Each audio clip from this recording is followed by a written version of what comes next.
Hello, I am Lori Rogers-Stokes, and I am representing the Partnership of Historic Bostons tonight. Welcome to this wonderful talk, all about what I've been posting in the chat, a little excerpt from a poem by Anne Bradstreet, the first colonist published in the Americas, and the first woman. So if you didn't encounter Anne Bradstreet, if you somehow didn't have that pleasure in high school English class, which is where most of us learn about her, you're going to learn so much tonight from our speakers. I'm going to get right to introducing them. First, actually, before I do that, they are going to speak. We have three people: Dr. Christy Pettroff, Dr. Donald Slater, and a respondent, Dr. Tad Baker. So Don and Christy are going to get started with the talk. Put your questions in the chat as you think of them. I'm going to be watching the chat. I will make sure that questions get answered when they finish their presentation. Tad responds to it, and then we begin Q&A. Or if you like, you can hold your question until Q&A begins, but put it in the chat because that's how we will be taking the questions. So without further ado, we have two people speaking tonight. One is Dr. Christy Pettroff, who is an assistant professor in the English department at Boston College, where she teaches early and 19th century American literature and has a book in progress called Postal Hackers, which tells the stories of 19th century misfits who hacked the US postal system using mail tools and protocols in extraordinary, and I would guess undesirable ways for the people who created them.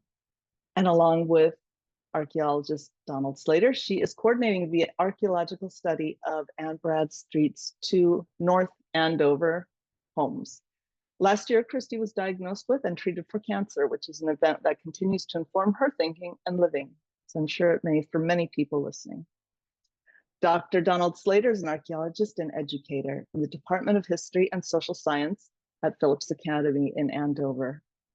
His research into past cultures' worldviews, religion, and iconography has been split into two separate worlds: colonial New England and ancient Mesoamerica.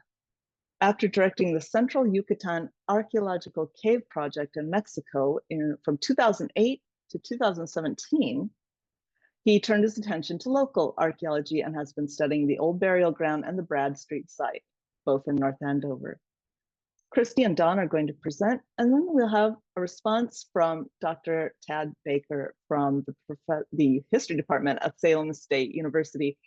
Longtime Partnership of Historic Boston attendees will recognize Dr. Baker from many wonderful presentations for us. So thank you for being here.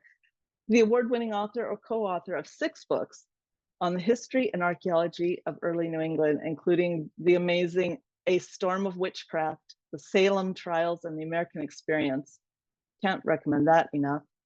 Excavations on the Chadbourne site, a trading post and sawmill in what is now South Berwick, Maine. And Forgotten Frontiers, Untold Stories of the Piscataqua. I think I got that right. He's currently part of an international team of archaeologists and historians undertaking the Landscapes of Indenture project, which studies Scottish prisoners in the colonial period and the relation between forced labor, natural resource exploitation, and environmental change in early New England. So we have our two speakers, Christy and Don, then we will hear from Tad, and then we will hear from you. So I'm going to turn it right over to Christy and Don. Thanks very much. Thank you so much. We're delighted to be here and delighted to have so many people joining us as well. Before we jump in, we would like to start off with a number of thank yous. We'll start off with Harry and Karen Asnoyan for being incredible stewards of the property and opening up their home to our research group and truly becoming part of our research team. Harry's historical research and the compilation of materials he gathered over the years has been invaluable to our work. We're also grateful for Karen's kindness and hospitality during our research, her knowledge that the house is saturated and haunted by the past. It's been a true pleasure to get to know the whole Asnoyan family, including their son Noah, whose primary mission in life is to heal and empower others. So thank you for letting us dig a huge and inconvenient hole in your yard. A huge thanks to Mark Agostini, who, while juggling PhD studies, has been a key part of the team for the past 2 years, perhaps most critically guiding volunteers through the learning process of digging and cultivating a team of budding archaeologists. We are enormously grateful to Isabella Connor and Jacques Denault, writers and historians who joined our team this past fall. Thanks to their time, their passion, and their well-balanced efforts, we moved more dirt than we ever thought was possible. And many of the artifacts that we're going to find during our talk today were unearthed by their golden trowels. I also want to thank my BC colleague, Rebecca Mitzine, for helping me never lose sight of the magic of this project, and for also digging with us and being so meticulous with the trowel. We're also grateful to the past and present staff of the Digital Studio at Boston College, including Antonio Lopiano, Ashlyn Stewart, and Melanie Hubbard and Matt Naglack for helping us dig and for making digital renderings of our work. Thank you to Sebastian Altemer, Floyd Greenwood, and Steve Roy for your important contributions at the site. And thanks to Ben Osgood for cheering us on every day at the dig.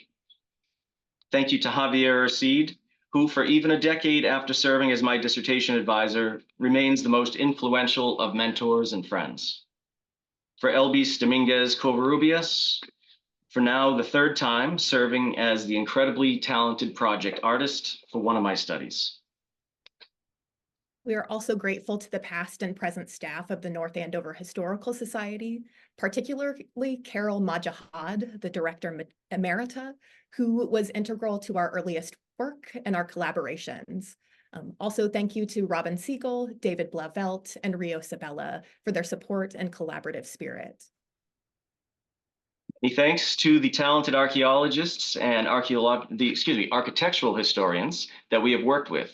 First and foremost, my dear friend Tad Baker has long offered treasured mentorship during my career and has also been invaluably supportive during the Bradstreet project. Thank you, Tad. We are fortunate that he will serve as a discussant this evening. Thanks are also in order to archaeologist and ground penetrating radar technician Bob Chartrand, and the Dendro team at Oxford, Daniel Miles, Michael and Virginia Cuba, Michael Burry, and Benjamin Nutter. Thank you to my Phillips Academy students and my daughters Quinn and Maeve for washing artifacts. Phillips Academy administrators for approving my sabbaticals to facilitate fieldwork, and Metasila Ramos and the rest of the History and Social Science Department for supporting it. And thank you to Boston College and Merrimack College for funding this research, and to my colleagues at both institutions for their support and encouragement over the last few big years. I'm also especially grateful to my former students and colleagues at Merrimack College, especially the 8 students who participated in the initial Bradstreet Research Fellowship Program, as well as the poets who contributed new work in response to Bradstreet. Thank you to literary scholars Elizabeth Maddock Dillon, Ivy Schweitzer, and Charlotte Gordon for their support of this work, and for spending time with us at the site. And to Sari Edelstein and Joe Rezik for coordinating an earlier conversation at the Harvard Mahindra Center seminar on American literature. We likewise are grateful to our families, especially to our significant others, Laura and Beth, for serving as cheering sections for this project. And finally, our last thank you. We had a big team and a lot of people to thank. We thank you, the Partnership for Historic Bostons, for giving us the opportunity to share this research tonight, and especially to Lori Stokes, Sarah Stewart, and Gina Varamo, especially for facilitating this event. Thank you.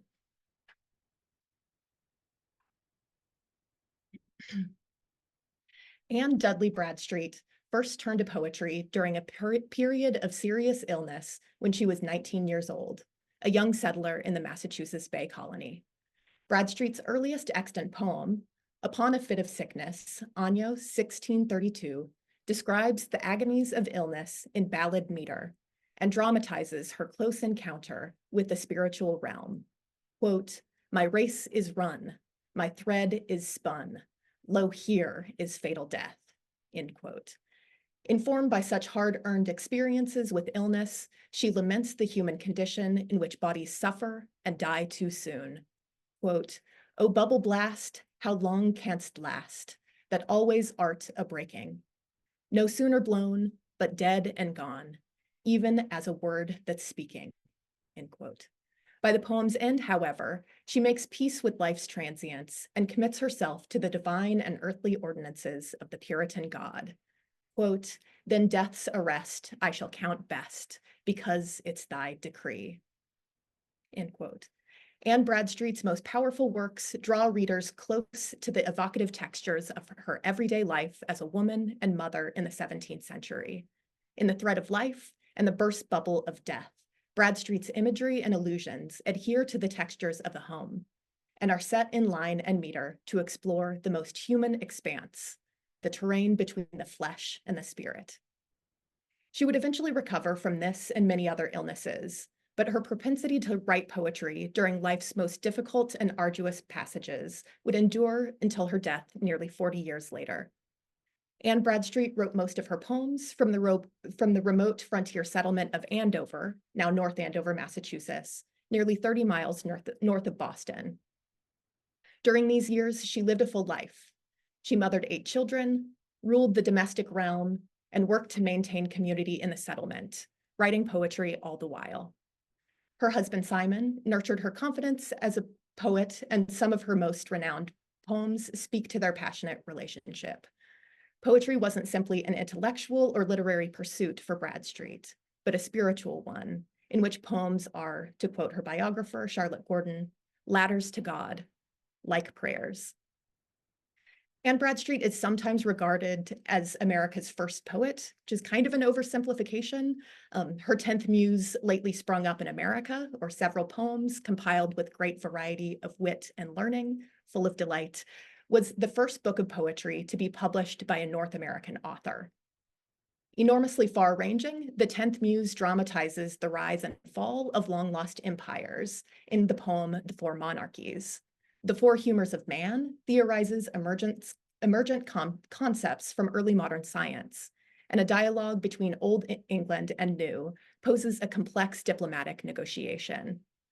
The book also includes poems dedicated to important individuals, Queen Elizabeth I, Sir Philip Sidney, and her own father, Thomas Dudley.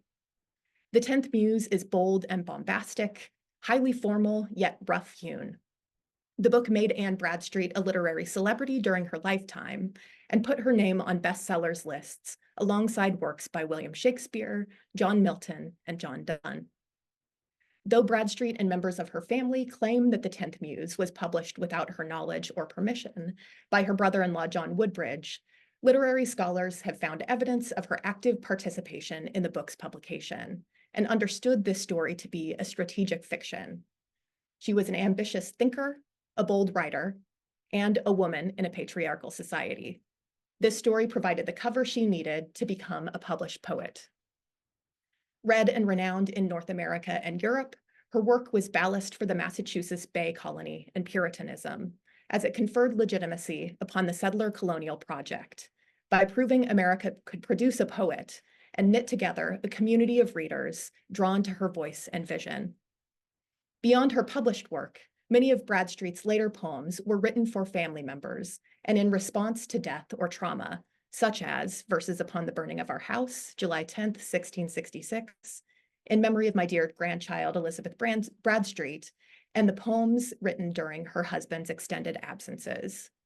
These poems, literary scholar Ivy Schweitzer writes, quote, operate on several levels at once, managing to be thoroughly conventional and subtly subversive at the same time, end quote. Bradstreet's poems have long been celebrated for their subtleties and duplicities, and the robust available archive of both published and unpublished poetry has contributed to her canonical status in American literature. With Bradstreet's poetry, we have an unparalleled archive of both print and manuscript writing from an early American woman. As a woman in a tightly orchestrated Puritan world, Anne Bradstreet turned to poetry to explore life's ambiguities and ambivalences, and to envision the world anew. Simon, her dear and loving husband, was one of the most powerful colonial era officials of his generation. During the years of their marriage, he served as a judge in the Essex County courts. As a sitting judge, he sometimes used the courts to advance his own mercantile interests. He was a member of the controversial Atherton Trading Company, a private land speculation syndicate coordinated by colonial officials, including John Winthrop, designed to strategically dispossess the Narragansett and Neantic tribes of their ancestral lands. In Andover in 1644, 2 years before the land was officially open for settlement, Simon established a sawmill to make money and the materials to construct a new settlement.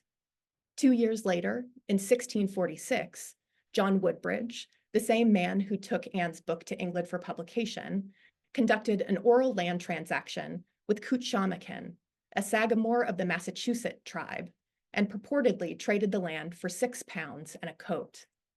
Literary scholars have long known Woodbridge to be the kind of man who misrepresents transactions brokered through his hands. This story should likewise be understood as a strategic fiction of politically and economically motivated men. As for Simon Bradstreet, he was both dear and loving husband to Anne, the subject of passionate love poems, the husband who traveled for work. He was also a singular force in colonial Massachusetts. He wielded an extraordinary amount of power as Secretary of the Colony, a judge in Essex County, as one of the wealthiest merchants of his generation. He was sent on a number of diplomatic missions, meeting with kings and royal officials as a representative from America. In 1679, he became the governor of the colony, a position he held off and on for over a decade. There has been no thorough biography of Simon Bradstreet, and much of what literary scholars know about him comes from Bradstreet's poetry. We might consider the ways her poetry has served as enduring spin control for Simon's often harsh and brutal political and judicial careers. He was an enslaver. He had a direct hand in Indigenous land dispossession and enslavement. Women and Quakers were tried for being in league with the devil in his Essex County courts. He organized a coup to reclaim the governorship and forbade the publication of newspapers during his reign. His accumulation of wealth, land, and power was truly extraordinary. This evening, we're opening the door to the Bradstreets North Andover homes and invite you to think through our findings as research in progress and to consider joining in our efforts to preserve and further study these important colonial era homes. We will present to you features and findings from what we believe to be Anne Bradstreet's 2 North Andover homes, the burned foundation of the home destroyed by fire, as well as elements of the second replacement house, which still stands on the property today. The site is extraordinary for its complexity. Beyond the circumstances on the ground, the site has a wealth of written texts attached to it. The land deeds and historical records connected to Simon's bookish work for the colony, and Anne's published and unpublished poetry written from these spaces. In fact, her dated poem, Verses Upon the Burning of Our House, July 10th, 1666, played a crucial role in our interpretation of the site. The date of the house fire, her ability to capture the scale of the loss in language, has helped clarify the chronology of the site, and is what first drew our attention to what to look for, because burned houses don't just simply disappear. These sites open up new terrain for understanding Bradstreet's poetry, the first period of European settlement in New England, and the lives of women and other underdocumented people from the past.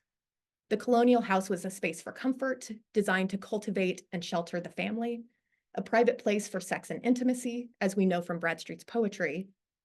And in the settler colonial world, the house was also a site of power and privilege, and one that served and protected the Bradstreet family, but was also host to many other residents, enslaved people, indentured servants, and guests, and was designed to exclude and limit others still.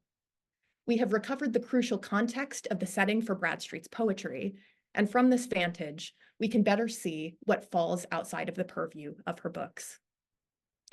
Though Bradstreet and her poetry brought us to her doorstep, it has become very clear to us that this site was home to dozens of other less documented people. These houses were sites of colonial authority and power. While Bradstreet's poetry was oriented to the heavens and towards her children, she hardly sets her gaze on the other humans living their lives in the same house. Our research has recovered the names of indentured servants, John Carr, William Young, Alexander Sessions, and the enslaved Africans, Jack, Galionota, Stacy, Hannah, and Bilha, who shared houses with the Bradstreet family and lived lives of intimate interdependence.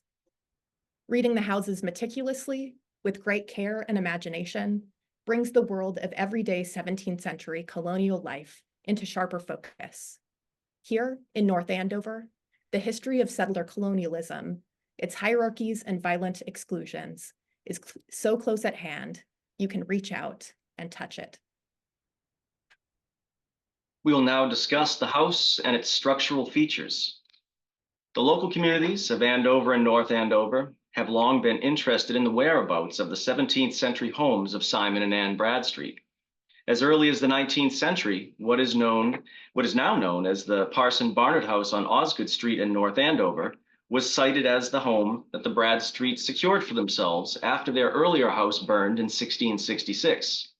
In 1960, the Stevens Foundation and the North Andover Historical Society even purchased the house as such. But shortly thereafter, early American architectural historian Abbott Lowell Cummings' study of the property determined that it was built circa 1715. This late date disqualified the house as the Bradstreets, given that a replacement would have been built closer to 1666. Furthermore, Anne died in 1672 and Simon in 1697. The same year that the Historical Society purchased the home, local avocational archaeologist Forbes Rockwell embarked on an investigation across from the Parson Barnard House on land that deeds indicate was once owned by the Bradstreets. His goal was to find the remains of the structure that Anne immortalized in her poem Verses Upon the Burning of Our House, July 10, 1666. After digging test pits off and on for parts of 3 years, Rockwell discovered a hearth, but became disillusioned after unearthing 2 early 18th century coins during the excavation. Feeling that the hearth was thus too late to belong to the Bradstreets' burned home from 1666, and seemingly meeting resistance from the owners of the land where he was working, Rockwell ultimately abandoned the dig in 1963. Thus, along with the misidentified Parson Barnard House, this attempt to identify one of the Bradstreet homes had likewise been met with disappointment. Indeed, decades later, in 1990, Cummings remarked that, quote unquote, the question of what happened to the house in which Anne Bradstreet lived would make an interesting, though perhaps futile study, end quote. Cummings was likely referring mostly to Bradstreet's first home in the quote, since in his encyclopedic 1979 study of early Massachusetts architecture, he mentions the summer beam of a circa 1666 Bradstreet home. In 2019, guided by Carol Majahad of the North Andover Historical Society, we learned about the summer beam and that it was located in what is now the 2-car garage of the 1749 Phillips Manse in North Andover.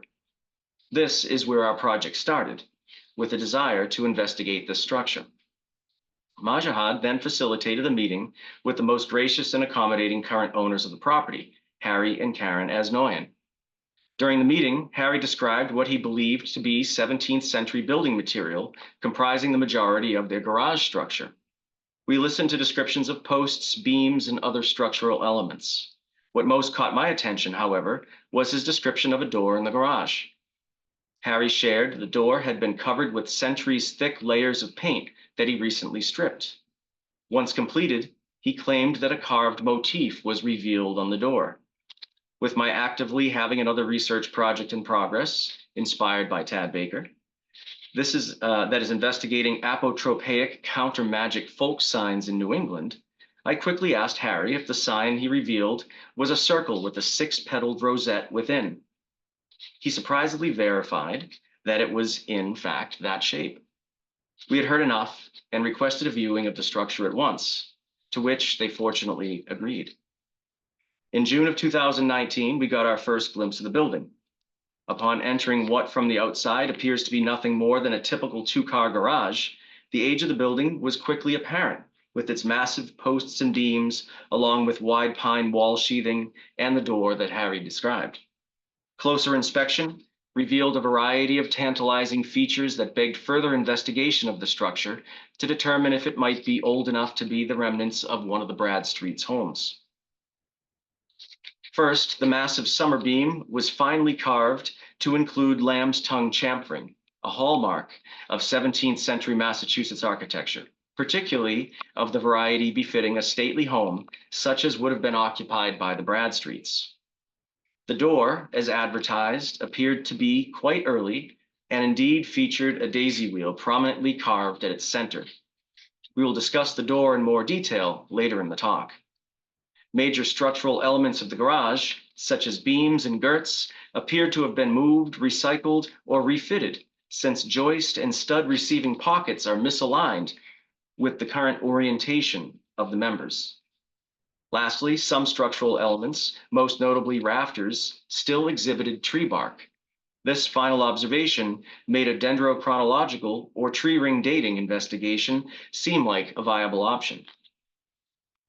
In November of 2019, and again in 2021, we hired Daniel Miles, proprietor of the Oxford Dendrochronology Lab, to partner with us to investigate the garage, Phillips Manse, and the Parson Barnard House.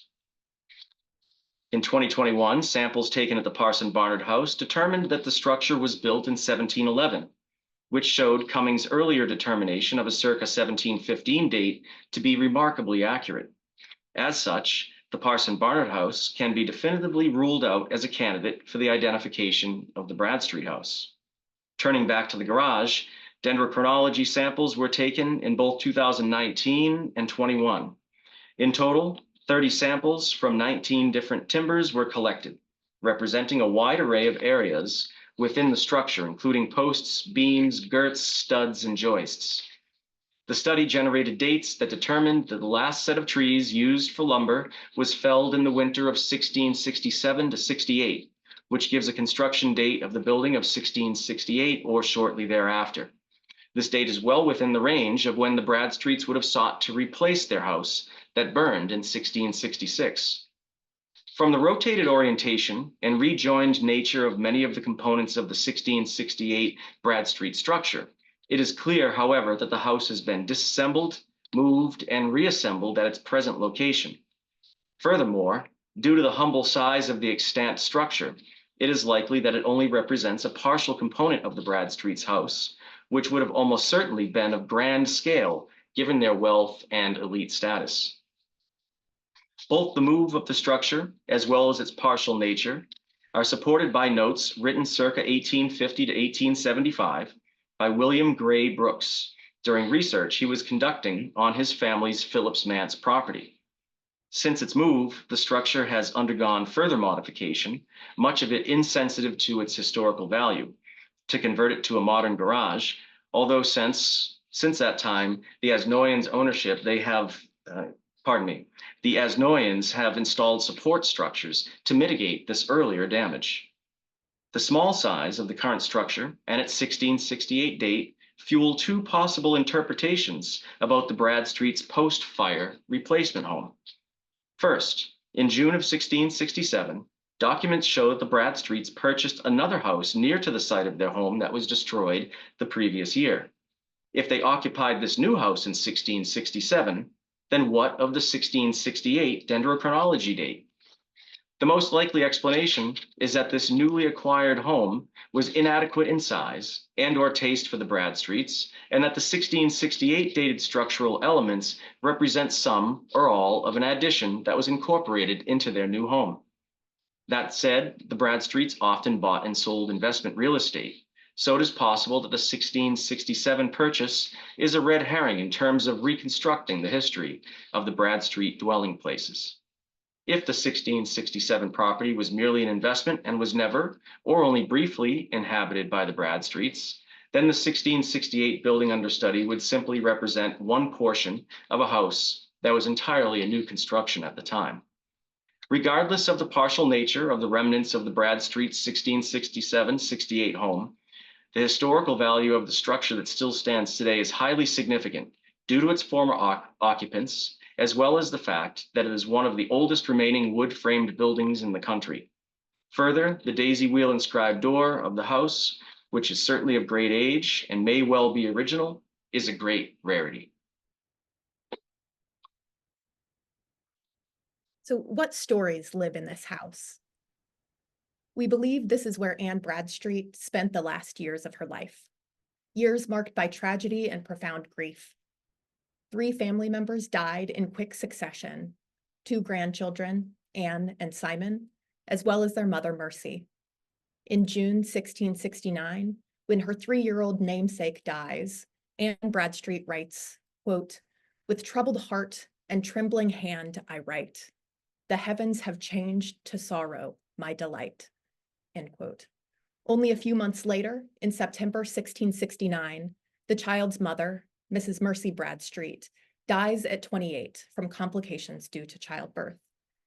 Sorrow compounds in the elegy when Bradstreet describes her family tree. Quote, "I saw the branches lopped, the tree now fall. I stood so nigh, it crushed me down withal. My bruised heart lies sobbing at the root," end quote. Not 5 weeks later, and another death of a child. The grief that informed these lines once filled this house. 3 years later, in 1672, Bradstreet would follow her young family members in death.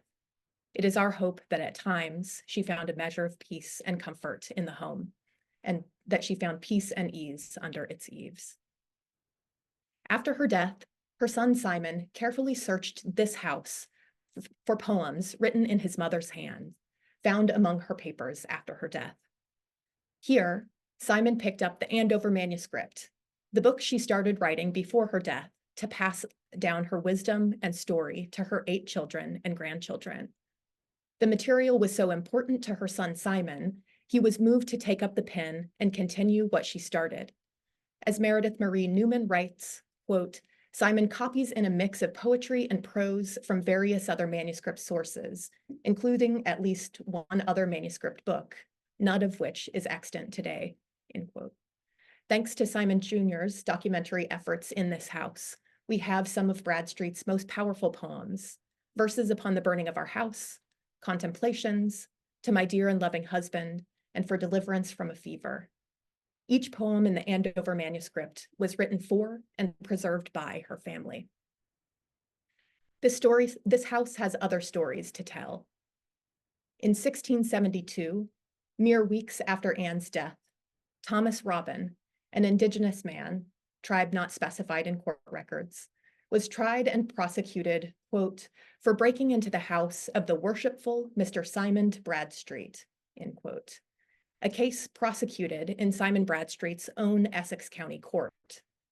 Simon was both plaintiff and judge. Though the purported housebreak was Thomas Robin's only offense and his first appearance in court, he, quote, "was sentenced to be branded on the forehead with a letter B and to pay cost, 14 shillings, to the Andover constable," end quote. 3 years later, Thomas Robbins had still not paid off his 14-shilling debt and was consequently sold into slavery, possibly transported to the West Indies, for breaking into this house. Later, on June 24th, 1687, when Anne's son Dudley was proprietor of the house, a baby was born here, a healthy child of mixed race, to mother Galionota, an enslaved woman, and father John Stacy, a white settler of the 2nd generation. Very little in the textual record attests to their lives or their experiences. We only know that the child Stacy died too soon, at not quite 9 years old. He drowned in May 1696. What grief these rafters knew. Here, in 1698, during King William's War, a reckoning and reverberation of King Philip's War in Essex County, Dudley Bradstreet and his family were captured from this house. Quote, "They were carried about 50 rods from the house and released unharmed. As this local history holds, their lives were spared for some past good deed by a member of the Bradstreet family. The papers of the town, the land deeds, laws, and documents intended to give order to the colony, were in Dudley's house, and they were taken and destroyed by members of the Wabanaki Confederacy." Along with the people who walked through the door of this house, the materials, the wooden planks, the posts and beams, have a backstory too. Once trees in a forest, the wood became a commodity through Simon Bradstreet's sawmill on the Merrimack River. Simon established the mill in 1644, 2 years before the purported founding of Andover. Not only was the wood used to build homes in the new settlement, it was also one of the most lucrative commodities in the colony. Simon built his wealth by exporting milled lumber back to England for the shipbuilding industry. And he also shipped lumber from North Andover to the British West Indies, where his namesake son was establishing himself as a planter and doctor. One record accounts of, quote, 40,000 feet of good pine boards due to Simon Bradstreet to be transported to the Barbados, one half for said Simon and the other half for freight, the pay to be in sugar, end quote. This wood from North Andover, Massachusetts, was likely used to build some of the many costly and stately homes in Bridgetown, Barbados. This lumber, milled in North Andover, grown from trees that shaded the Poet's Walk, trafficked the geography of the triangle trade. This wood testifies to the Bradstreet family's relationship to both indigenous land dispossession and enslavement, and their interlocking machinations. We might imagine that this house had sisters, made from the same trees, both nearby and in the Caribbean. We would like to investigate this scientifically with dendrochronology in the future. These stories remind us that the colonial house is a place of comfort and respite for some, and a site of power, oppression, and exclusion for others. Next, we turn to another Bradstreet home, what remains of the house destroyed by fire in 1666. While Bradstreet mourns the destructive nature of fire in verses upon the burning of our house, archaeologically speaking, fire can also be an agent of preservation. When a house is destroyed by fire, it doesn't simply disappear. A scar remains in its stead, and if left undisturbed, elements of the home endure in the dirt. And unlike a house occupied for centuries that changes with its inhabitants, renovation, and new construction, a burned house offers a snapshot of a moment in time, as every object inside the house is touched by fire in some way. Bradstreet's poem about the fire likewise seeks to preserve what was lost. Before we turn to this house, I'll read a portion of verses upon the burning of our house, the lines that brought us to this place. In silent night, when rest I took, for sorrow near I did not look. I wakened was with thundering noise and piteous shrieks of dreadful voice, the fearful sound of fire and fire, let no man know is my desire. I, starting up, the light did spy, and to my God my heart did cry, to straighten me in my distress, and not to leave me succorless. Then, coming out, behold a space, the flame consume my dwelling place. And when I could no longer look, I blessed his name that gave and took, that laid my goods now in the dust. Yea, so it was, so 'twas just.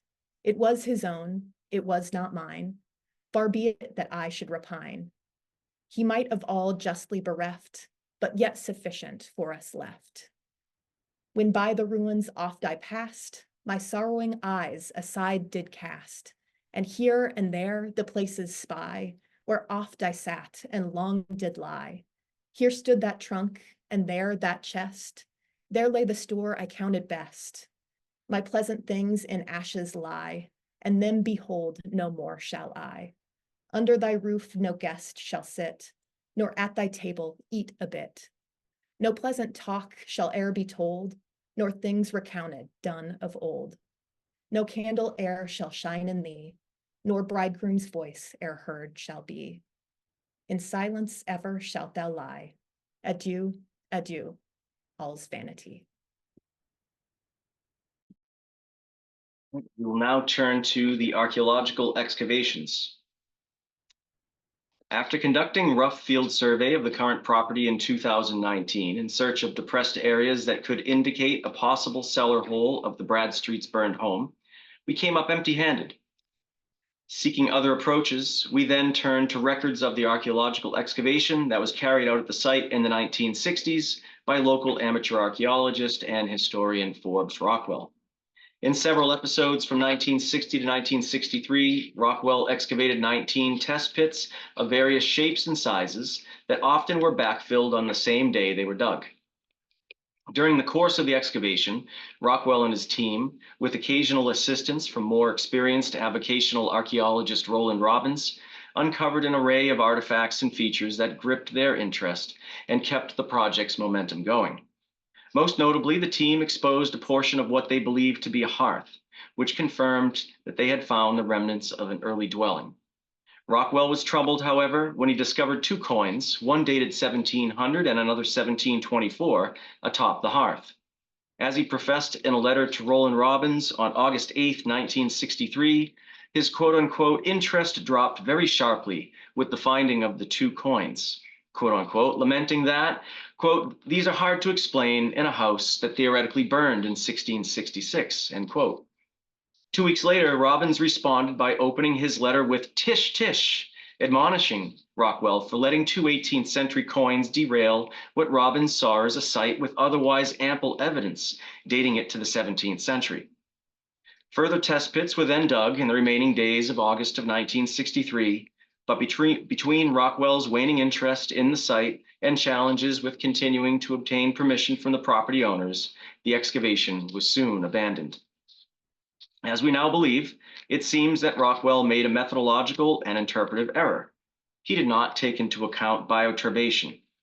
The straightforward archaeological law of superposition maintains that as one digs into deeper layers of soil, the artifacts and features that are encountered are progressively older due to the fact that natural and cultural sediments build upwards over time. Ideally, archaeologists experience sites in this neatly ordered way. In reality, this is often not the case due to bioturbation, which is a taphonomical phenomenon which can lead to the natural mixing and/or disturbance of archaeological deposits. In the case of our present site, the most likely culprits would be burrowing animals and the growth of tree roots. Because of the possibility of localized bioturbation, Robbins was wise to view the 18th century coins with caution and to instead look more broadly at the full suite of available evidence from their dig. Following this line of thinking, we believe that the hearth that Rockwell uncovered in the 1960s was deserving of further investigation as possibly belonging to the Bradstreets' home that was consumed by fire in 1666. Fortunately, many of Rockwell's notes, maps, and correspondences regarding the dig are on file at the North Andover Historical Society's archives. Within these, we found a map triangulating the location of most of the excavation units in relation to the foundation of the Phillips Manse. Using these, we plotted out the original location of Rockwell's excavations and centered our own dig atop where we believed that the hearth was located. Breaking ground in April of 2022, we set up a grid of 4 1x1 meter units with the plan of expanding from there should we be fortunate enough to find subsurface features to chase. We soon began, as hoped for, to uncover well-ordered bricks as shown in Rockwell's 1960s excavation maps.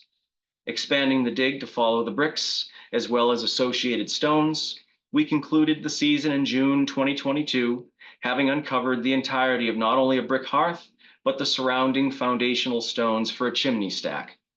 2 key observations could thus be made. First, the hearth was located at quite a shallow depth compared to the modern ground surface. Given that a hearth should at least partially collapse into the cellar of a structure whose floor either burned or gave way due to disrepair, the hearth's location just below ground level strongly suggests that there wasn't a cellar to fall into. Our ground penetrating radar survey that we conducted at the site this past August also failed to detect evidence of stone foundations in the vicinity of the hearth. In other words, the hearth was part of an earth-fast structure. As opposed to digging a cellar hole and placing posts and sills atop a stone foundation, earth-fast construction involves inserting framing posts directly into the earth and placing sills atop the ground.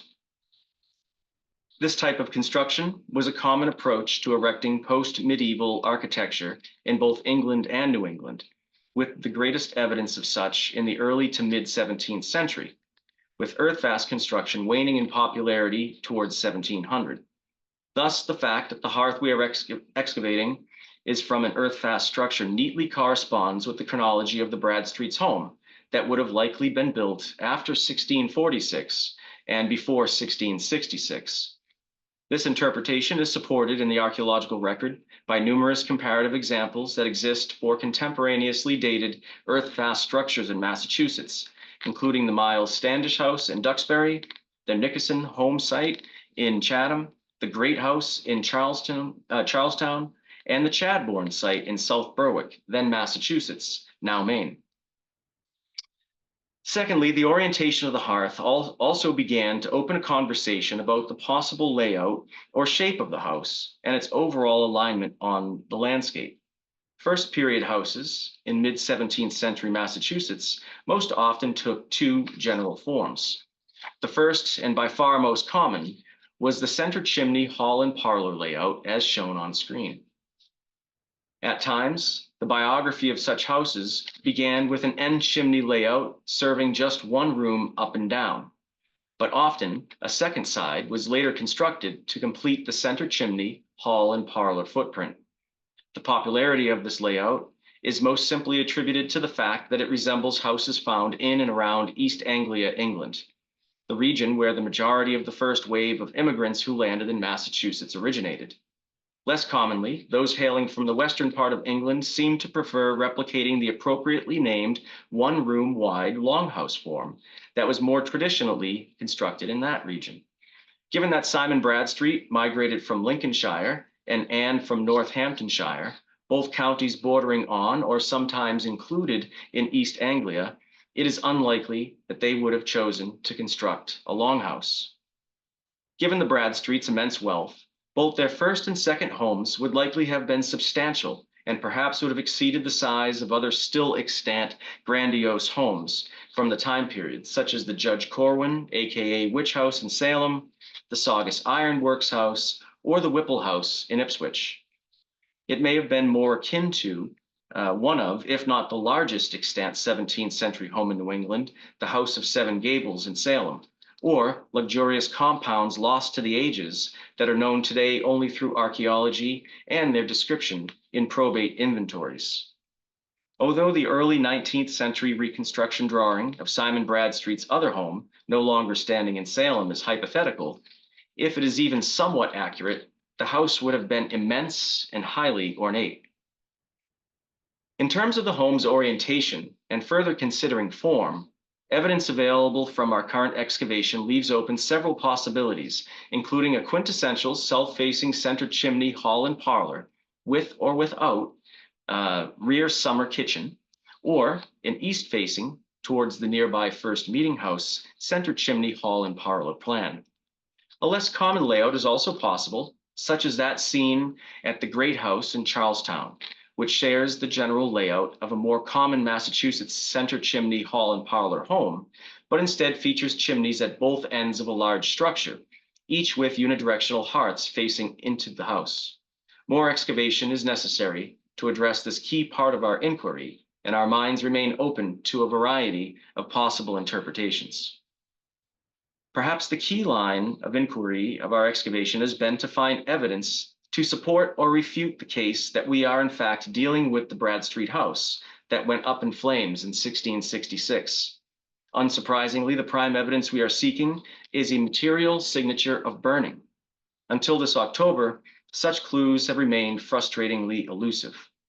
Our 2022 excavations and those at the beginning of this past field season commonly revealed scattered charcoal, but not in the quantities that we had expected, nor had we uncovered much in the way of household items that seemed to have been exposed to fire or high heat. This fall, however, we began to find tantalizing evidence that we are, in fact, excavating the burnt remains of a home.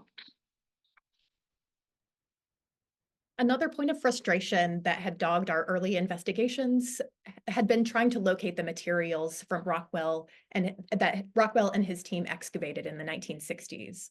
This fall, however, there was a breakthrough at the North Andover Historical Society when collections manager Robin Siegel located the objects recovered from the final 6 of Rockwell's 19 excavation units. You can see us here being reunited with the Rockwell artifacts. And if you could zoom in close, you could see that we recovered these on August 31st, 2023. And on the brown paper bag, if you could zoom in close, it would say that they were originally dug up August 31st, 1963. So we found them 60 years to the day after they were originally dug. So it felt really, really significant.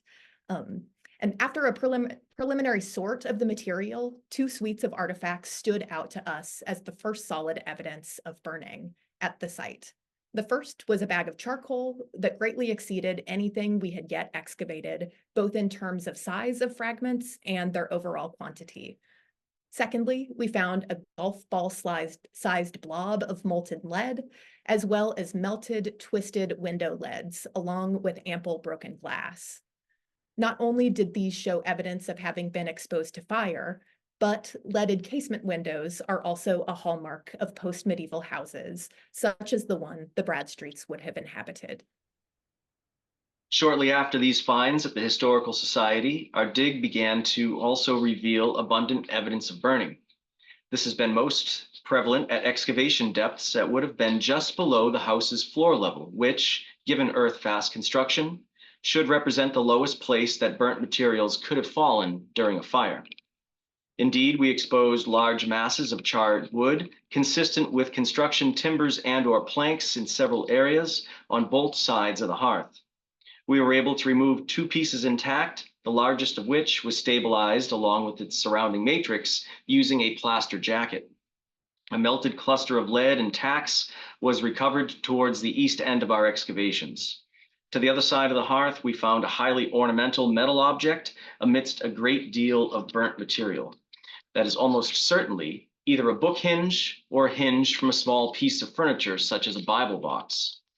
As could be expected after a house fire, Anne Bradstreet bemoaned the loss of prized possessions. To re-highlight a portion of her poem read earlier by Christy, Anne recalled, quote unquote, "When by the ruins oft I passed, my sorrowing eyes aside did cast, and here and there the places spy, where oft I sat and long did lie. Here stood that trunk, and there that chest, there lay that store I counted best. My pleasant things in ashes lie, and them behold no more shall I," end quote.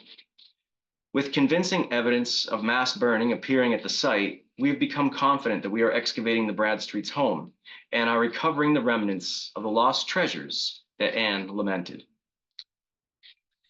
We're going to move on now to some other artifacts at the site. Because excavations are still continuing, we have not even cleaned the majority of the artifacts we have recovered, let alone gotten them into a lab for further analysis. As such, we do not yet have a firm grasp on the full assemblage that the site has produced. That said, we would like to share a small selection of the material culture that have revealed themselves, some of which are all, actually, I guess it's not here with us this evening. We had it here before at our earlier talk. We'll show some here tonight. To begin, we would like to revisit an object that needed no excavation, the door in the 1668 house. The door features 5 marks of note. The first, a carved daisy wheel, is significant for a number of reasons. The use of the daisy wheel and other related geometric signs has long been employed as part of European folk customs, as a measure of white or counter magic used to ward off, or more accurately trap, evil spirits who threatened to enter a home. As such, these signs can most often be found on or around doorways, windows, hearth lintels, or other portals into a structure. Despite such folk beliefs, in many ways running counter to fundamentalist Puritan doctrine, the heritage of counter folk magic practices had temporarily deep roots and were tolerated, even if informally, among Puritan settlers in New England. Indeed, the fact the door under study may well be original to the Bradstreet 1667-1668 replacement home could lend extra meaning to the daisy wheel prominently carved in its center. Given that the devil and his spiritual minions were held suspect in all manner of tragedy among the Puritans, it is a distinct possibility that the Bradstreets may have employed this daisy wheel as an extra safeguard to ward off any malignant spiritual forces that could have played a role in the conflagration that consumed their earlier home. Interestingly, a nearly identical door also exists elsewhere in the property and appears to have been removed from the structure at some point in the past. Now detached and stored in an outbuilding, the door exhibits the same type of angle-cut planks and its construction and features a compass-drawn circle in the center of the door, akin to the other's daisy wheel. The second door, however, lacks the petals inside the circle, but still falls within the range of various counter-magic signs found in medieval and post-medieval European contexts. 4 other signs are also noteworthy on the first door, each of which appear to be lightly burned into the wood. One mark is clearly the letter S, which is followed by a less clear but still discernible B. It is tempting to identify these as the initials of Simon Bradstreet. Markings that resemble infinity signs are located above and below the hypothesized initials. Used in European mathematics since 1655, the infinity sign is something the Bradstreets may have been aware of by 1668, but we are still in the process of investigating potential interpretations of this imagery. Over the course of the excavations, we have uncovered thousands of artifacts. Given the continued occupation of the site from the 1640s to the present, a great many time periods are represented in the material culture assemblage. The uppermost layer contains 21st and 20th century trash, and no small amount of 19th and 18th century material was subsequently encountered below this. Although our primary focus is the Bradstreet period, these artifacts also tell rich stories of later occupants, including Samuel Phillips, Jr., who coincidentally happens to be the founder of Phillips Academy, where Don teaches. These stories will be told in due time.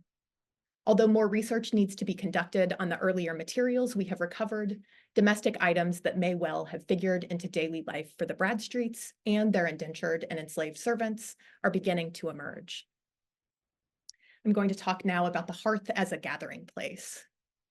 So we started our second field season at a hearth. Our study revealed an area of well-ordered bricks, the footprint of a fireplace, surrounded by large stones as the foundation of a chimney stack. Over the next several months, we encountered additional rows of ordered bricks at the southern end of our excavations, suggesting multiple hearths in the home. Further study is needed to reveal a clear picture of the number and layout of hearths inside the Bradstreet house. Some hearths may have been predominantly used by servants and others by Anne and Simon, and these hearths may have been situated in the parlor chamber, kitchen, or hall. In the colonial house, the hearth was a gathering place where people connect in front of a fire to find warmth and maybe food and good company too. This wasn't simply Anne Bradstreet's fireplace, but rather the very heart and center of a complicated home space. Many of our small finds testify to past experiences of connection and community. When we have encountered animal bones of all sorts, we learn a little more about the food people prepared and ate together. The possible pig bones and teeth, the chicken bones speak to the foodways that sustained the people in this house. The broken plates and vessels and saucers, some of our most common finds in the hearth, likewise recall scenes of eating and sharing food. These redwares and this Bellarmine and Westerwald vessels would be right at home in the 1600s. Excuse me, that's the Westerwald there. The prominence of needlework and sewing tools among the bricks offer traces of women's experiences in the past. Sewing by the fireside illuminates the work at hand and warms the body of the seamstress. Did a mother and child, each fitted with a thimble, sit together and sew near the fire? The broken pieces of scissors, the pins and needles fallen between the bricks of the hearth remind us of the people who shared space here and took up the needle and thimble to sew new clothes and patch old ones. From the larger adult thimble that we found to this tiny one suited for a child, we have a testament of knowledge and skill being shared and passed between generations. Inside the home, at the same depth as the charred timber from the house fire, Isabella Connor, one of our volunteers, encountered this bone needle, likely of indigenous origin. The bone needle teaches us that the Bradstreets maintained trade with their indigenous neighbors and incorporated indigenous tools into their sewing practices. This lead seal was once applied to a bale of trade goods and was most likely affixed to bulk shipments of fabric. Lead seals convey information about the circumstances of the textile's production. Further study and interpretation of this lead seal may further illuminate the Bradstreets' ties to global networks. Though Anne Bradstreet scorned each carping tongue who says my hand and needle better fits in the prologue of her book, there was nevertheless much sewing to do in the 17th century. No small amount of smoking seems to have been done in and around the house, as white clay pipes have been found in great quantities, as is commonly the case from historic New England sites. Some pipe bore sizes and bowl features clearly hail from the 17th century. Music brought people together at the hearth too. One of our earliest finds was a mouth harp, a portable and affordable music instrument with an otherworldly sound, evocative of historically distant musical practices and soundscapes. And I actually have my own here. We have the rusty one we found from the dig, and I have one that I'm going to just play a few notes on.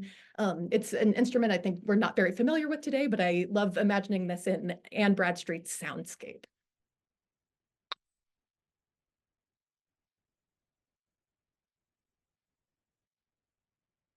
So you can kind of get the idea.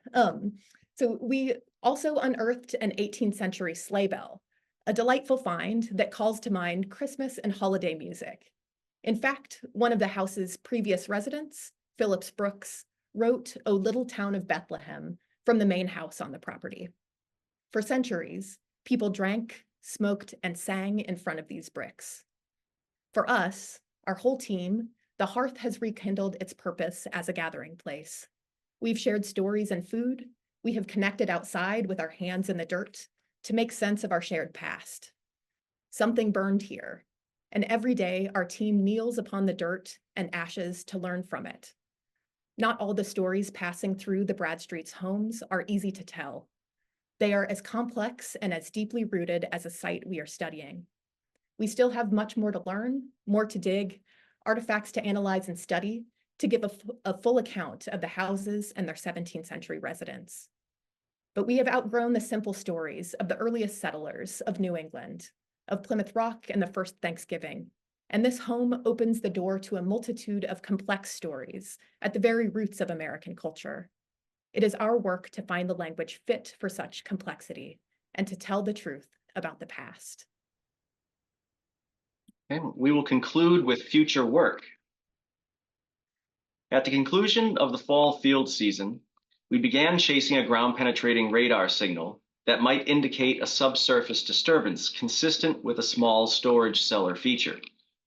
We were unable to complete that excavation, but the stratigraphy or soil layering is clearly different than the rest of the excavation, which begs further investigation. More broadly, next season, we hope to expand the dig to continue to follow architectural features in the hope of gaining new insight into the size, structure, and overall footprint of the home. Although land deed records, earth-fast construction, 17th century artifacts, and the great quantity of burned evidence all build a convincing argument that we are dealing with the Bradstreets' home, we also hold on to hope that additional research will reveal an artifact with Bradstreet initials or crest that would serve as a proverbial smoking gun for this identification. In conclusion, although the property itself and we in our investigations could not be more fortunate to have such dedicated, collegial, and sensitive stewards of the Bradstreet site in the Asnoyans, change is in the air. After decades of caring for the property, the current owners are moving on to the next phase of their lives, and the house will be offered for sale this spring. With the future preservation of the property now in question, this is a unique opportunity to protect this significant multi-component site. To that end, Christy and I have established the Bradstreet Phillips Historic Preservation Trust to attempt to raise $2 million.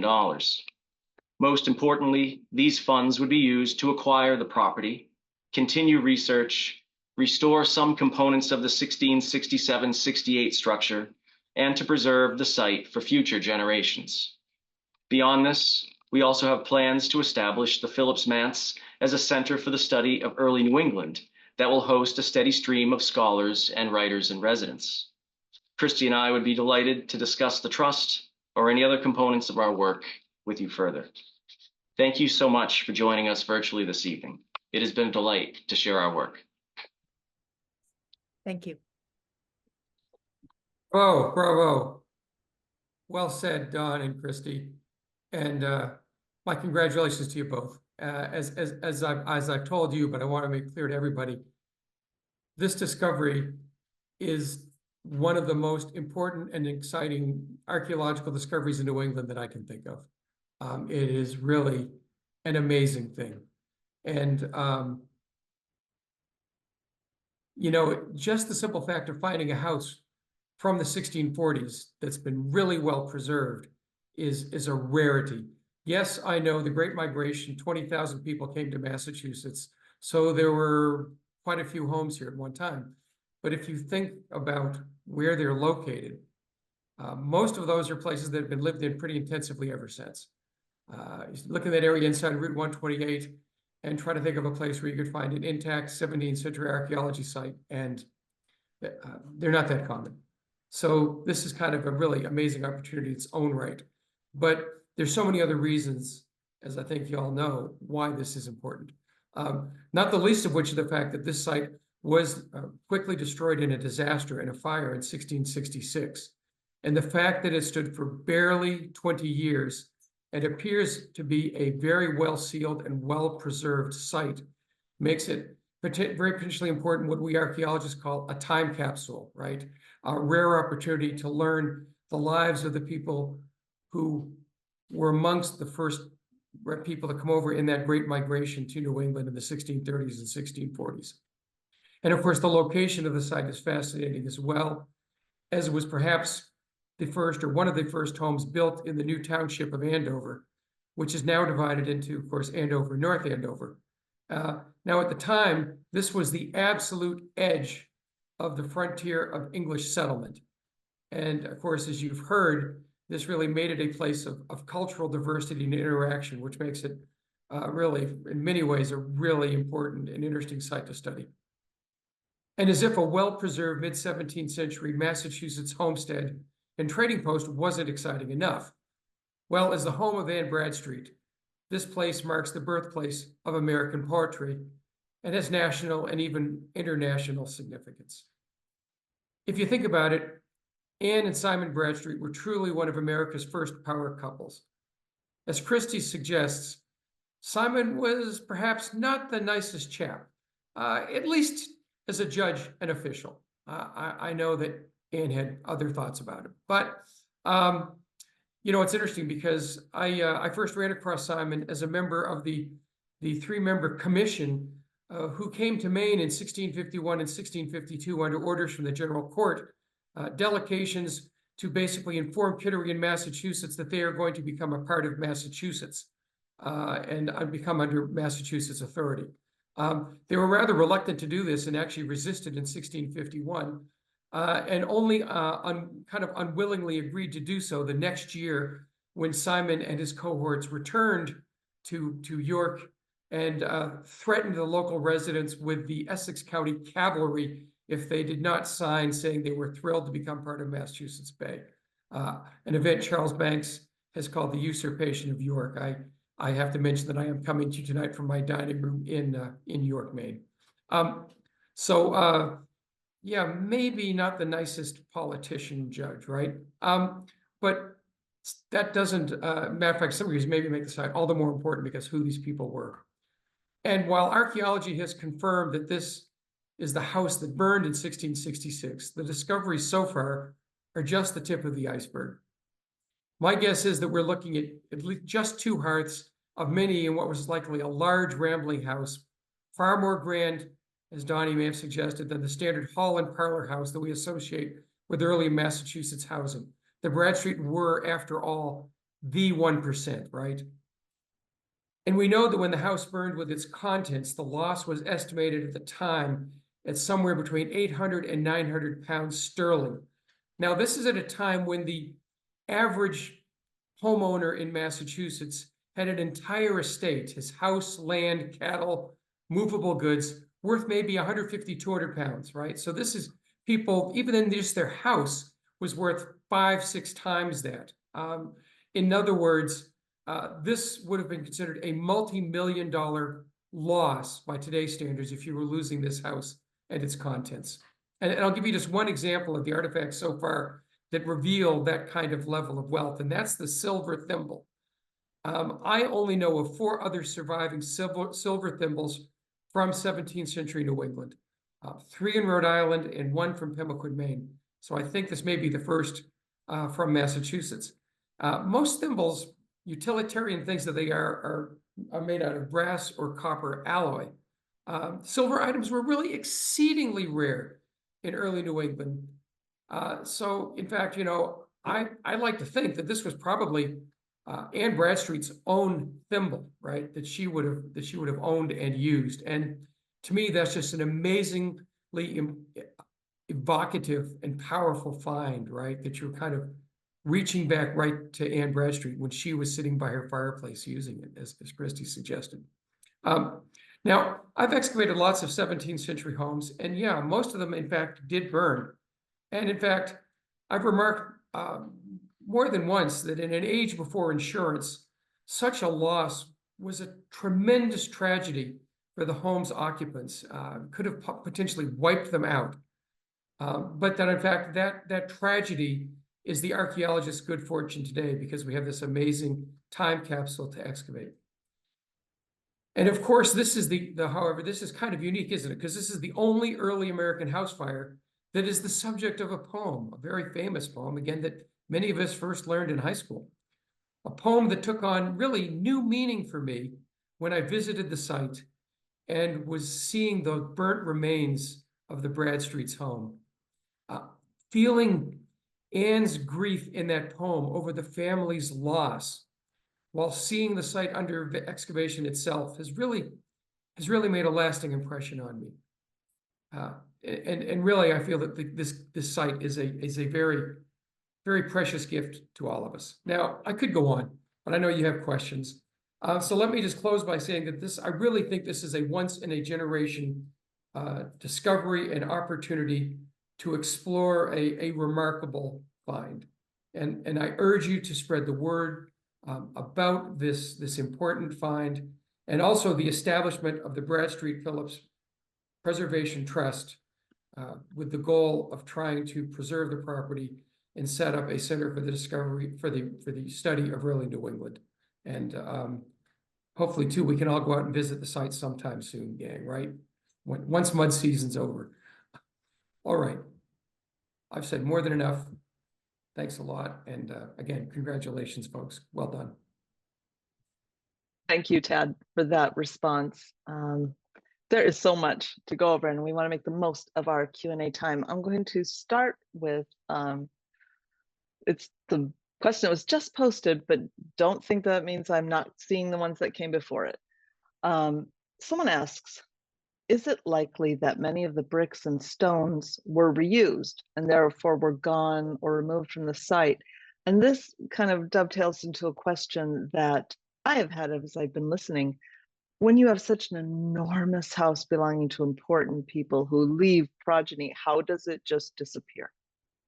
How does that big house just disappear? Even if the house itself, you know, falls apart or is deemed too old, usually people keep building on that site. So was it that eventually parts of it were just taken away to build other things, or how did we lose this enormous house?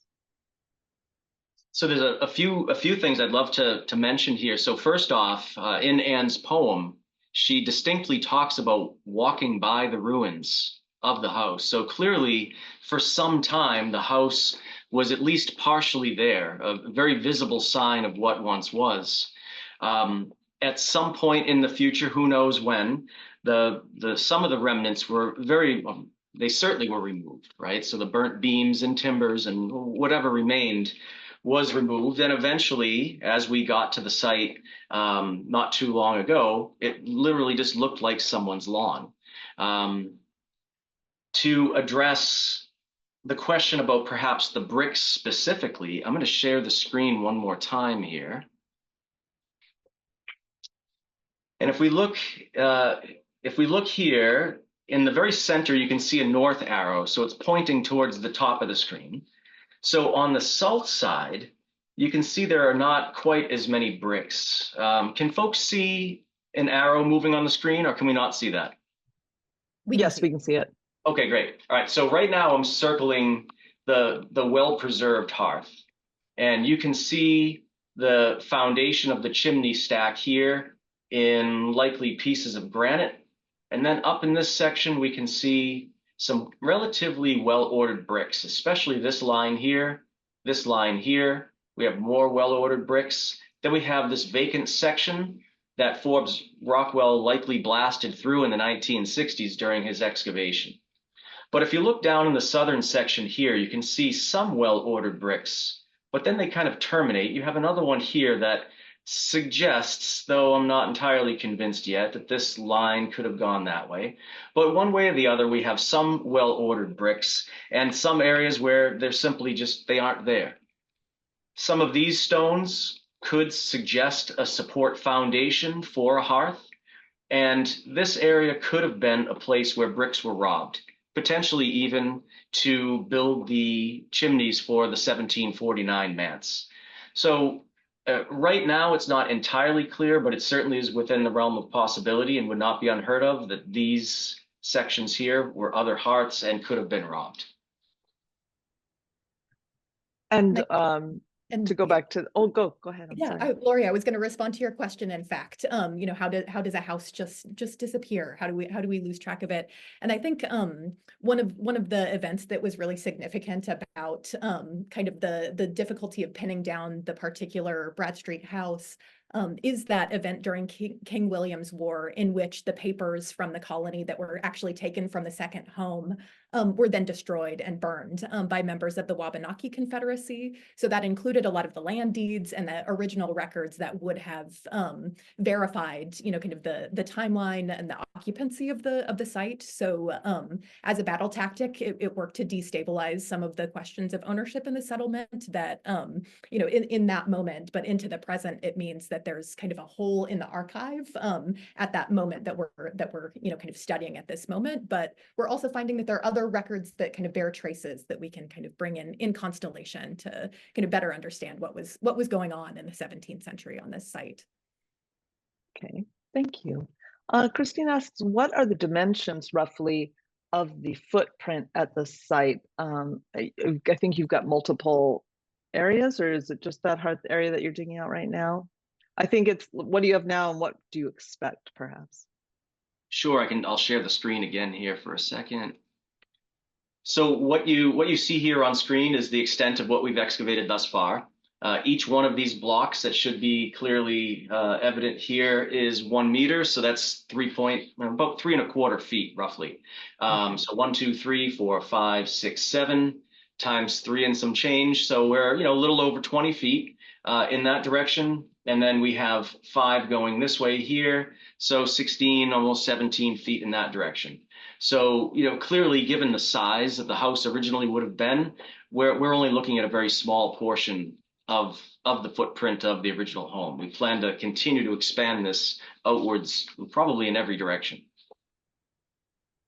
And that's probably about the size of the average person's house. Just this one hearth area in their one hall.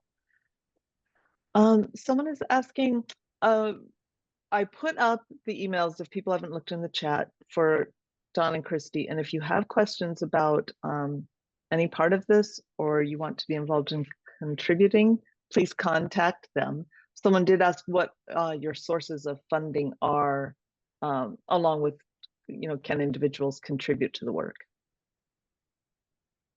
So up to this point, we've been funded internally by grants from Boston College, which has really allowed us to carry on this research during the pandemic, and be able to kind of get the results that we have so far. But the news of the house sale kind of throws a kind of new complication into the plan, where now the house will be going on the market in the coming months and weeks even, and we're looking to fundraise ourselves. So if you can, we can add the website for the Bradstreet Phillips Trust into the chat, so you can kind of be in touch with us about those fundraising efforts. And then just to add Great, one more thank you. thought too, a lot of the different granting agencies that are involved in historic preservation usually aren't for the acquisition of properties. But once you acquire a property, there's ample funding that is available from federal, state, and private sources to help preserve something. Great. Question just came in. Interesting. Well, one person asked if there's any sign of mortar or wattle and daub. I don't know if you have found that. Oh, okay. Dan asks, would proximity to the frontier at that time limit how grandly they built a house in Andover compared to places like Salem? And this also makes me wonder if the second house, ever served as a garrison house during any of the conflicts, because a big house like that, would that have, sounds like a garrison house to me, that could potentially have been the place you fled to if you felt your town was endangered, and where people might kind of use as a fortified place to engage in a battle.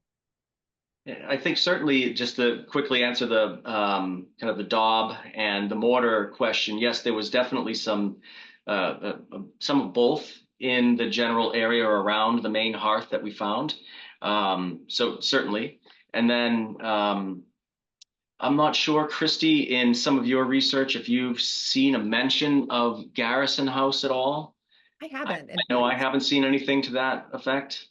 And I think one of the complicating factors, 17th century timeline, is that Dudley Bradstreet found himself kind of wound up in the Salem witch trials and had to leave the area suddenly. So I do think that there were some questions around occupancy that we're still kind of piecing together the timeline. So I think it's a special house in a lot of ways, but we haven't found any military associations with it. But Right. But some questions around, kind of who See if I can And add to certainly that. the fact that, go ahead. So like, a garrison is not, today people think of it as like, the realtors is a style of house. Basically in the 17th century, garrison equals what I grew up with, what we call the fallout shelter.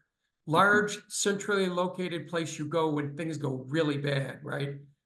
So, and particularly too, in this case, owned by a militia officer. So in that sense, yes, it certainly would have been designated as a garrison, but that doesn't necessarily mean it was heavily fortified in any stretch.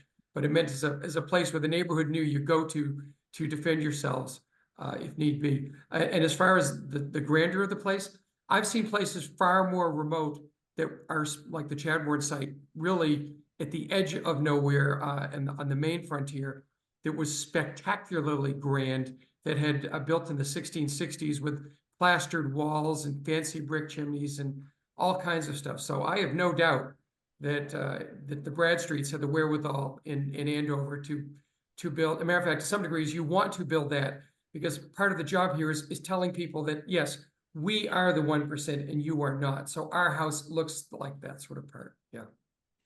I would say too, even though we haven't found a direct mention of it being a garrison, the simple fact that the town records were stored there is at least suggestive as such. Mm-hmm. Having any type of central documents in a place could, again, speak to what you're saying, Ted.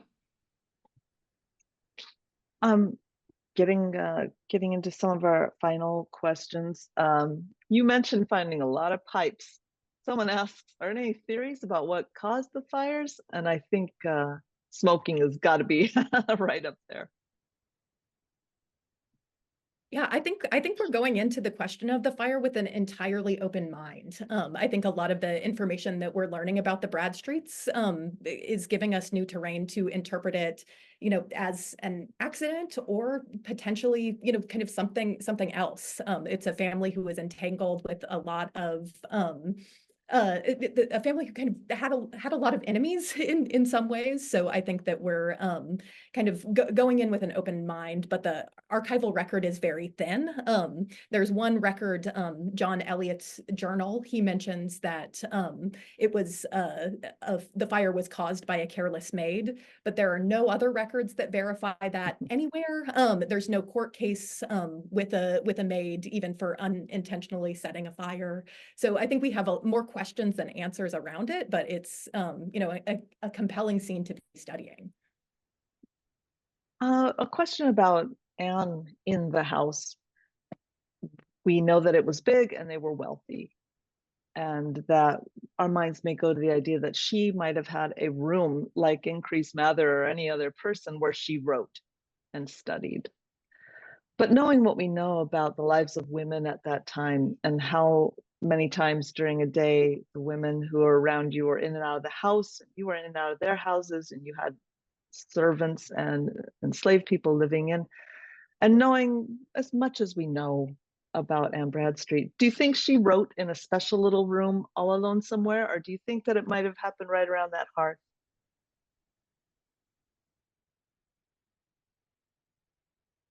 I love that question. I think I've imagined her, even, kind of turning to one of my favorite poems of hers is Contemplations, which is her kind of walking outside, looking at trees, observing grasshoppers and crickets, the sounds of nature.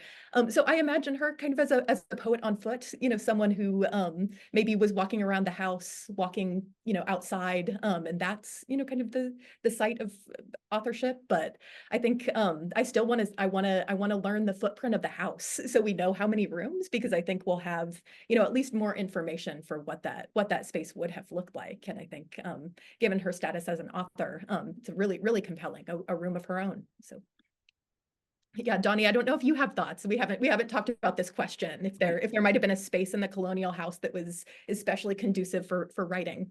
Yeah, I think certainly going back to all of the things that Anne was lamenting that burned. We have, I can't think off the top of my head which document that's from, Christy, but there's mention of Anne owning a library of about 800 books. Might have been separated into a couple of different houses, but still, especially given the fact that at that time, all of these books would have had to have come over from Europe. We're talking about a substantial library that probably would have taken up a good chunk of, if not an entire room. So I could certainly envision, that being an inspirational place to read and write. So that's just one, again, a little piece of evidence that might suggest a place where she could have worked. Right, our last question, given the fact that, that there were people in servitude, people who were enslaved, the household members of many generations and what we would call in-laws, etc. Are you able to think about a rough household size, or do you just need to excavate more to see how big the place gets? I think it's an ongoing process, and it was different at different times. So I think we're learning that there's artifacts on the site, from several different centuries. So and it looked different when Dudley was kind of living in the house versus when Anne and Simon first moved there. So I think we still have, again, like more questions and answers there, but we are learning that there are quite a few more people than Bradstreet than are mentioned in any of Bradstreet's other texts. I'll just note that someone at the very start, said, why wasn't this intelligent and public woman accused of witchcraft? Not quite as common an accusation as we tend to think today. It wasn't just any strong woman was accused of being a witch. Someone said it's just because she had so many powerful men in her life. But I think what you may be finding is that it just wasn't the concern, the general concern that we kind of think it would be. I think there's no better person qualified to answer this question than Tad. I'm going to punt this one to you. Well, One is, of course, she passed away before the Salem witch trials, so that's when most people were accused in Essex County. But there were cases before in the vicinity, and I think as we do see in Salem, people of high esteem, of high status women, might be considered witches, but they would almost never be formally accused. We know, for example, that there were both Lady Mary Phipps and Increase Mather's wife were both cried out upon, but we only know that because someone wrote it down in a book, actually. But there were no formal charges. So, you know, to some degree, someone might have cast an aspersion or two towards Anne Bradstreet just because of who she was, but frankly, because who she was would have kept any of those charges from getting serious. But that didn't mean that probably people didn't wonder about the fact of women doing things like writing poetry would have been seen as very out of the ordinary. Yeah. Thank you so much, Christy and Don and Tad and everyone here who had great questions and wants to learn more and know more about this house site. Again, the emails for Don and Christy are in the chat. If you want to contact them with any of your questions, we will try to get a link up on the historicbostons.org website with some of that information about the trust. And you can find the recording of this presentation, this event tonight, in a few days on our website, which is historicbostons.org. And you can also join us in just about 2 weeks on the 27th, March 27th, on a Wednesday. We'll be having a local historian and anthropologist, Gail Golek, who will be talking about the Brooks family of what is now Southern New Hampshire and Vermont, a Black family whose members lived and worked across a region that normally has been represented as being completely white. But for over 4 generations, not just the Brooks family, but a whole world and community of Black Americans living in this area have been discovered. So we're hoping that you will join us for that. We will also, Ray Brooks, one of the descendants, will be joining Gail to take some questions. So really looking forward to seeing you at this event as well. So come back to our website, email Don and Christy, and we'll all be coming up to North Andover in May when this site opens up. Thanks, everyone, and good night. Thank you. Thank you, everyone.